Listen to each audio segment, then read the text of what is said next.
लोकशाहीचा बुलंद आवाज, रिपब्लिकन वार्ता महाराष्ट्र।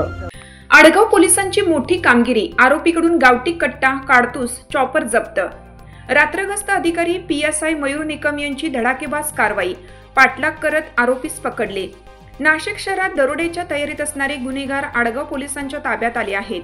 गावठी कट्टा, जिवंत काडतूस, धारदार चॉपर, फायटर, मिरची पूड अशा घातक शस्त्रांसह 2 मोटरसायकली जप्त करण्यात आल्या आहेत।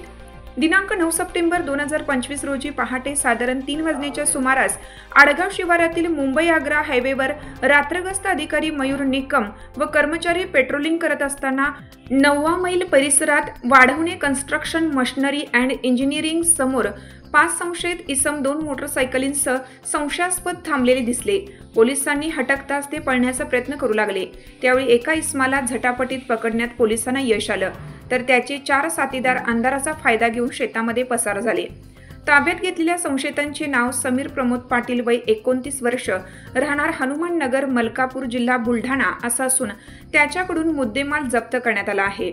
यात गावठी कट्टा, एक जिवंत पितळी काडतूस, धारदार चॉपर, फायटर, मिरची पूड, हातमोजे, दोर, बॅग तसेच 2 मोटरसायकली, सुझुकी कंपनीची जिक्सर किंमत 1,50,000 रुपये आणि TVS कंपनीची अपाचे 160 किंमत 1,50,000 रुपये यांचा समावेश आहे। एकूण 3,11,500 रुपयांचा मुद्देमाल पोलिसांनी हस्तगत केला।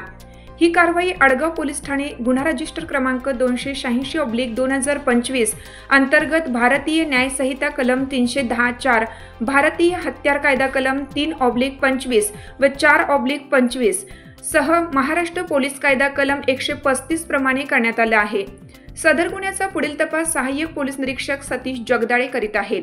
आडगाव पोलिसांच्या या धाडसी कारवाईमुळे मोठा गुन्हा घडण्याआधीच रोखला गेला असून नाशिक शहरातील नागरिकांचा जीवित व माल सुरक्षित ठेवण्यात पोलिसांना मोठे यश आलं आहे। रिपब्लिकन वार्ता महाराष्ट्र न्यूजसाठी विशेष प्रतिनिधी आनंद Dabhade, Nashik. Subscribe now and press the bell icon. Never miss an update.